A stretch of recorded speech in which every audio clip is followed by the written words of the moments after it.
السلام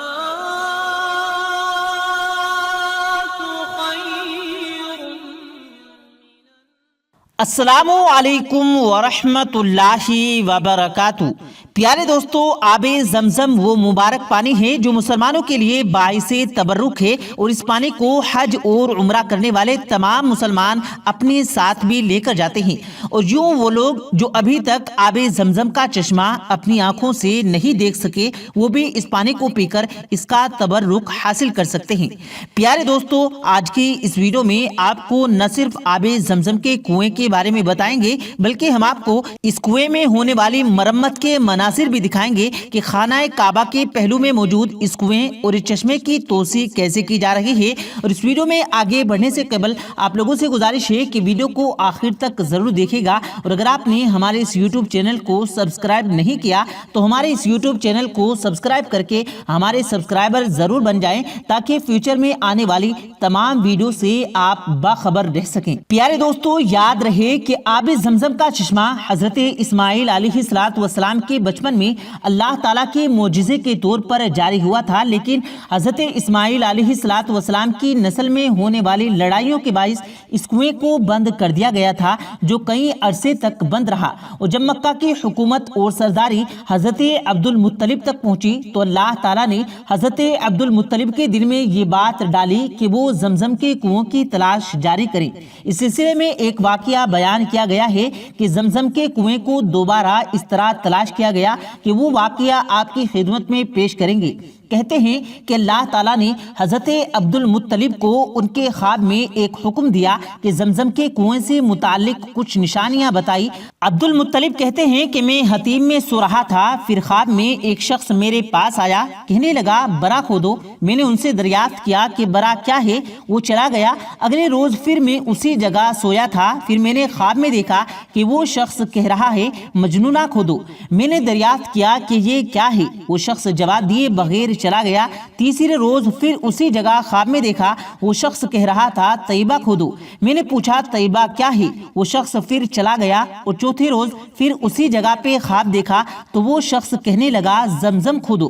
میں نے کہا زمزم کہاں ہے، اس نے پھر اسی جگہ کچھ نشانیاں اور علامات بتائی تو حضرت عبد المطلب کو یقین ہو گیا کہ اگر اس جگہ کھدائی کریں گے تو زمزم مل جائے گا۔ حضرت عبد المطلب کہتے تھے کہ وہ کام اکیلے ہی کریں گے اور دوسرے عرب اس میں شامل نہ ہوں تو بہتر ہے۔ اس وقت ان کا ایک ہی بیٹا تھا جس کا نام حارث تھا۔ عبد المطلب نے حارث سے کہا کہ تم عربوں کو باتوں میں لگاؤ اور میں زمزم اکیلے ہی کھودتا ہوں۔ پھر انہوں نے گدال لے کر زمزم کی کھدائی شروع کی، اور دوسری روایت میں یہ بھی آتا ہے کہ دونوں باپ بیٹوں نے مل کر زمزم کی کھدائی کی۔ عبد المطلب کھودتے جاتے تھے اور حارث مٹی اٹھا کر پھینکتے جاتے تھے۔ مسلسل 3 دن کی محنت کے بعد اچانک ان کو ایک کنویں کے آثار نظر آ گئے، اور انہوں نے اعلان کر دیا کہ ہمیں زمزم کا کنواں مل گیا ہے۔ جب قریش کو معلوم ہوا کہ عبد المطلب اپنے مقصد میں کامیاب ہو گیا ہے تو وہ سب مل کر آئے اور کہنے لگے کہ اے عبد المطلب، یہ کنواں ہمارے باپ حضرت اسماعیل علیہ السلام کا ہے، اس پر ہمارا بھی حق ہے، اس لیے ہمیں بھی اس میں حق دو۔ عبد المطلب نے جواب دیا کہ ایسا ہرگز نہیں ہوگا، تم نے اس کو ڈھونڈنے میں میرا ساتھ نہیں دیا، اس لیے تمہارا اس میں کوئی حصہ نہیں ہے۔ لیکن قریش ان سے جھگڑتے رہے اور فساد کرتے رہے۔ اس زمانے میں کاہنوں کا اصل وثوق بہت زیادہ تھا۔ کاہن اس دنیا سے دور رہ کر جنگلوں میں عبادت اور ریاضت کیا کرتے تھے۔ ان کے پاس جنات ہوا کرتے تھے جو انہیں علم غیب جا کر دیا کرتے تھے۔ تو جب بھی کوئی اہم معاملہ پیش آتا تو عرب کے لوگ کاہنوں سے فیصلہ کرایا کرتے تھے، اور اس زمانے میں بنو سعد کی ایک کاہنہ کو یہ لوگ بہت ہی زیادہ مانتے تھے جو مدینے میں رہتی تھی۔ لوگوں نے یہ ارادہ کیا کہ یہ اسی کاہنہ کے پاس جا کر اپنا فیصلہ کروائیں گے، اور اس زمانے میں سفر کرنا آسان بھی نہیں تھا، لیکن پھر بھی قریش مکہ عبد المطلب کو ساتھ لے کر اونٹنی پر ایک لمبا اور دشوار سفر طے کر کے مکہ سے مدینہ پہنچے۔ مدینہ پہنچنے کے بعد معلوم ہوا کہ وہ کاہنہ تو اس وقت یہاں نہیں ہے، وہ خیبر گئی ہوئی ہے۔ تو یہ لوگ اس کاہنہ کے پیچھے پیچھے خیبر پہنچے۔ لمبے سفر میں قافلے والوں کا جو کھانے پینے کا سامان تھا وہ ختم ہونے لگا۔ جب ان کا سارا پانی ختم ختم ہو گیا تو عرب سردار جو کہ قافلے کے ہمراہ تھے یہ سوچا کہ پانی اور خوراک کے بغیر ہماری موت یقینی ہے، تو کیوں نہ ہم لوگ اس کی تیاری کریں اور اپنی قبریں کھود لیتے ہیں۔ اتفاق سے یہ ہوا کہ حضرت عبد المطلب کا اونٹ جس جگہ پر بیٹھا ہوا تھا وہاں سے جب اٹھا تو اس کے پاؤں کے نیچے سے پانی کا چشمہ جاری ہو گیا۔ تو یہ لوگ جس کاہنہ سے فیصلہ کرانے گئے تھے تو اس نے کہا کہ اللہ تعالیٰ کی قدرت نے تو خود ہی فیصلہ کر دیا ہے اور زمزم کا متولی عبد المطلب کا خاندان ہوگا۔ اتنے عرصے سے زمزم کا کنواں وہاں تھا، تم میں سے کسی کو اس کی خیال نہیں آیا اور اللہ تعالیٰ نے خود ہی عبد المطلب کو خواب میں دکھایا کہ یہ زمزم کا کنواں کیسے تلاش کیا جائے گا۔ حضرت عبد المطلب نے ہی ان کو دوبارہ تلاش کیا ایسی جگہ پر جہاں پانی ختم ہو چکا تھا اور کہیں دور دور تک پانی نظر نہیں آ رہا تھا۔ تو اس وقت اللہ تعالیٰ کے حکم سے عبد المطلب کی اونٹنی کے قدموں کے پاس سے پانی نکل آیا، اور اس کا مطلب یہ ہے کہ اللہ تعالیٰ بھی یہی چاہتا ہے کہ زمزم کا متولی عبد المطلب کا خاندان ہو۔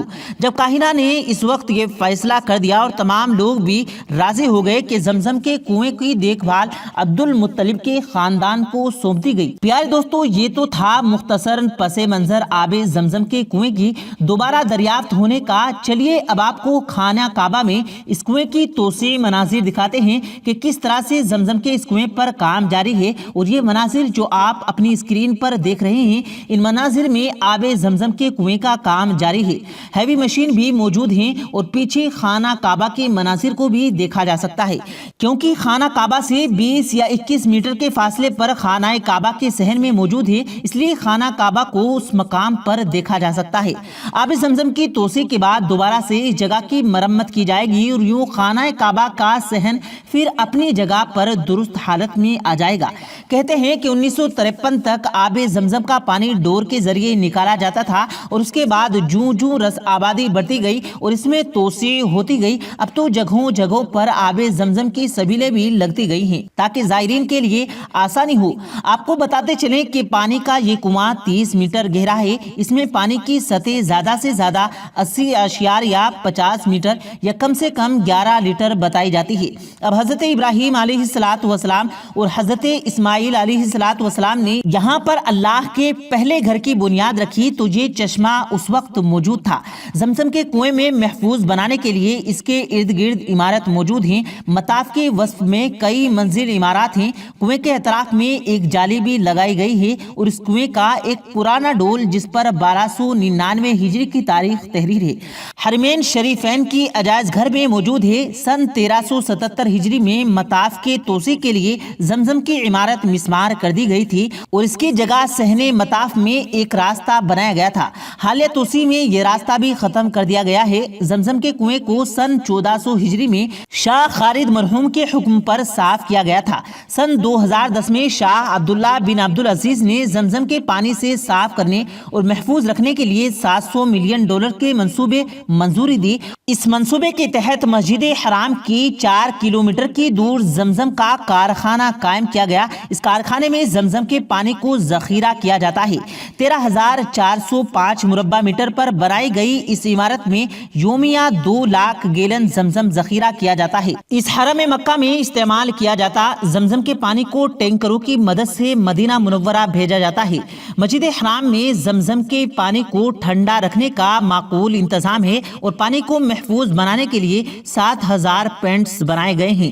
اس قیمتی معلومات کو اپنے پیاروں کے ساتھ لازمی شیئر کریں۔ ویڈیو پسند آیا ہو تو ویڈیو کو لائک کریں، اور اگر آپ نے ہمارے اس یوٹیوب چینل کو سبسکرائب نہیں کیا تو ہمارے اس یوٹیوب چینل کو سبسکرائب کر کے بیل آئیکن ضرور دبا دیں تاکہ اسی طرح کی روز کی ویڈیو آپ کو ملتی رہے۔ ملتے ہیں پھر ایک نئی ویڈیو کے ساتھ، تب تک کے لیے اللہ حافظ۔